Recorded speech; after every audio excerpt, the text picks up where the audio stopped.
Assalamualaikum warahmatullahi wabarakatuh. Nahmaduhu wa nusalli ala Rasul Karim, amma ba'du. A'udzubillahi minasyaitonir rajim. An Mu'adz bin Jabal radhiyallahu ta'ala anhu qala Rasulullah sallallahu alaihi wasallam. Hadis ini dari Mu'adz bin Jabal radhiyallahu ta'ala anhuma,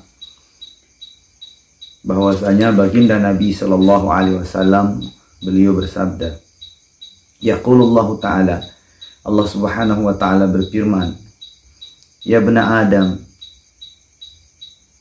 istahyi minni inda ma'siyatika wa ana astahi minka yaumal arabi al-akbar fala u'adzibuka. Jadi Allah berfirman, wahai anak Adam, wahai hambaku, jadi malulah kepadaku ketika engkau melakukan maksiat. Jadi agar kita ini berhenti, maksudnya malu kepada Allah Subhanahu wa ta'ala dari perbuatan-perbuatan maksiat yang kita lakukan.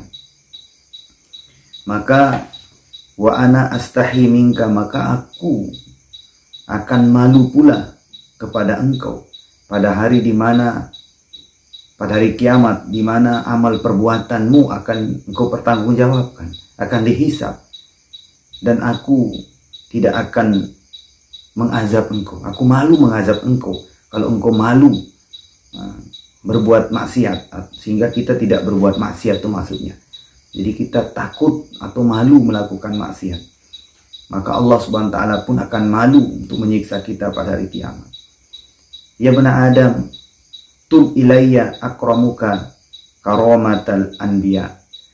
Bertaubatlah kepadaku, maka aku akan muliakan engkau sebagaimana aku memuliakan para nabi. Masya Allah, karena kedudukan orang bertaubat ini sangat mulia. Ya bena Adam, la tuhawwil qalbaka anni, fa innaka in hawwalta qalbaka anni akhudhu laka fala ansuraka. Wahai anak Adam, wahai manusia, wahai hambaku, janganlah engkau ini jauh dari mengingatku dalam hatimu. Janganlah menghilangkan ingatan dalam hati ini. Janganlah engkau merasa jauh dari Allah dalam hatimu. Jadi terus gitu, dalam hati kita ini ada merasa dekat dengan Allah. Jadi kalau engkau ini merasa jauh dariku, atau engkau lupa kepadaku, atau engkau tidak mengingat aku dalam hatimu, maka aku tidak akan menolong engkau. Maka aku akan jauh pula daripada engkau, dan aku tidak akan menolong engkau ketika engkau ini butuh pertolonganku. Jadi kalau kita ini merasa jauh dari Allah, artinya tidak pernah ingat Allah, hati kita kosong dari Allah, maka Allah pun akan jauh dari kita dan tidak akan pernah menolong kita ketika kita butuh pertolongan Allah Subhanahu wa ta'ala. Ya bena Adam, lau laqitani yaumal qiyamah wa ma'aka hasanat mislu ahlul ard lam aqbal minka hatta tusaddiquni biwa'di wa wa'idi. Jadi Allah Subhanahu wa ta'ala berfirman, wahai anak Adam, wahai manusia, bila engkau membawa kebaikan, walaupun kebaikanmu itu sebanyak ahli dunia, sebanyak dunia ini memenuhi kebaikan kita, seperti kebaikan orang-orang yang di dunia ini, kita bawa pada hari kiamat. Kalau engkau bertemu kepadaku nanti pada hari kiamat, dan kebaikanmu sebanyak kebaikan orang ahli dunia, ya,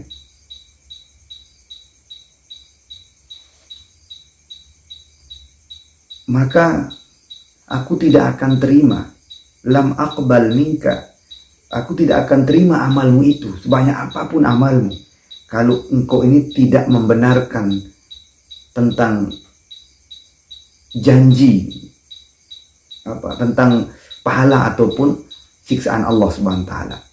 Jadi kalau kita tidak meyakini bahwa janji-janji Allah, baik itu tentang surga neraka, tentang pahala atau tentang dosa, tentang ancaman, maka tidak ada artinya amal-amal kita itu. Jadi ini membutuhkan yakin dengan apapun janji-janji Allah Subhanahu wa taala, maka itu syarat amal kita diterima oleh Allah Subhanahu wa taala. Ya bani Adam, ana ar-razzaq wa anta al-marzuq wa ta'lamu annani ufika rizqaka fala tatruk ta'ati sababi ar-rizqi fa innaka in tarakta ta'ati bisababi rizqika aujabtu alaika uqubatihi. Wahai anak Adam, sesungguhnya aku ini adalah ar-raziq, yaitu yang memberikan rezeki, sedangkan engkau itu adalah al-marzuq, yang diberi rezeki. Maka janganlah engkau meninggalkan seluruh perintah-perintahku karena urusan rezeki. Janganlah engkau gelisah, janganlah engkau sibuk dengan urusan rezeki sehingga engkau tidak mentaati aku. Apabila engkau itu tidak sibuk dengan urusan rezeki, tidak sibuk dengan urusan rezeki, sehingga engkau ini tidak menjauhiku atau tidak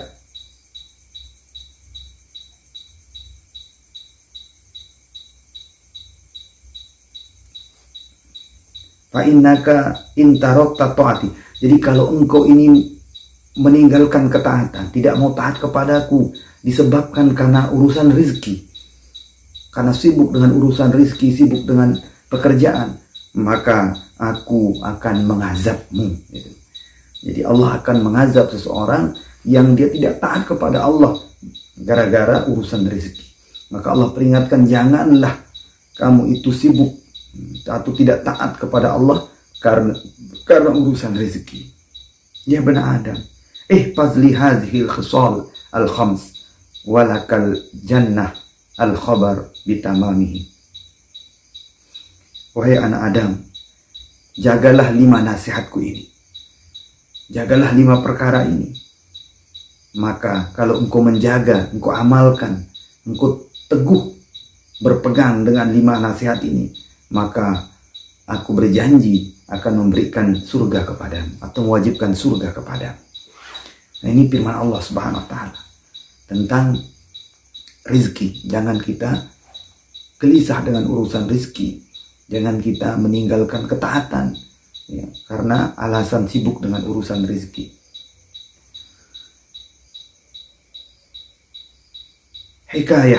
Satu kisah tentang satu kisah. Anallaha ta'ala khalaqat tayran ahduro fil hawa wa ja'ala ala zuhrihi rimhan wa tahta batnihi rimhan akhra wa ja'ala hutan fil bahri ya'kulu samak wa yadkhalu baina asnanihi lahmus samak. Jadi ini satu kisah itu tentang seekor burung hijau, yang dimana burung hijau itu ya, di punggungnya itu ada sebuah panah, anak panah menancap di punggungnya. Kemudian di perutnya pun ada anak panah. Maka ketika dia terbang ya, burung ini melihat ada seekor ikan besar. Ikan besar ini dia memakan ikan-ikan kecil. Maka di sela-sela giginya ikan besar ini ada ikan-ikan kecil. Maka suatu ketika ikan besar ini dia menampakkan mulutnya di atas laut, ya, di permukaan laut. Dia menganga, dia buka mulutnya. Maka dilihatlah oleh burung hijau itu, melihat ikan besar itu membuka mulutnya dan di sela-sela gigi ikan besar itu ada ikan. Maka kemudian burung itu masuk, ya. Dia langsung bertengger di giginya daripada ikan besar itu. Maka dimakanlah ikan-ikan yang ada di sela-sela gigi daripada ikan besar itu, dimakan oleh burung itu. Maka ikan besar ini dia tidak bisa memakan daripada burung itu. Kenapa? Karena mulutnya ini tertahan oleh 2 panah. panah daripada burung itu, panah di punggungnya dan panah di perutnya, sehingga burung itu dengan lahapnya, dengan lahap dia sampai kenyang makan daripada ikan yang ada di sela-sela gigi ikan kecil yang ada di sela gigi ikan besar itu, sehingga dia setelah kenyang maka burung hijau itu terbang, dia terbang. Jadi Allah Subhanahu wa taala memberikan rezeki. Jadi begitulah cara Allah Subhanahu wa taala memberikan rezeki, walaupun dalam benak kita, pikiran kita tidak bisa, tetapi itulah cara Allah Taala memberikan rezeki. Dalam hal yang sulit pun diberikan rezeki. Maka di sini dijelaskan wala yutrakut thair bila rizkin fakaifa yutrakul insan bila rizkin. Jadi begitulah Allah Subhanahu wa taala tidak meninggalkan atau tidak membiarkan itu burung kelaparan atau diberikan rezeki dengan jalan seperti itu. Tidak ditinggalkan, tidak jauh dari rezekinya. Maka bagaimana pula ini manusia kita ini akan jauh dari rezeki itu. Walaupun dalam benak kita, dalam pikiran kita itu mustahil, tapi tidak ada yang mustahil bagi Allah Subhanahu wa taala dalam hal-hal yang mungkinat, dalam hal-hal yang mungkin terjadi, maka tidak ada hal yang mustahil. Dan satu hikayat juga disebutkan wafi hikayah Ibrahim ibnu Adham, itu Ibrahim bin Adham rahmatullah alaih, kana sababu taubatihi innahu kana yauman minal ayyam kharaja ila said panazala manzilan. Jadi kisah daripada Ibrahim bin Adham. Ibrahim bin Adham ini suatu ketika beliau sedang safar dan membawa bekal yang banyak, dan membawa di dalam ada satu tempat, ada roti di dalam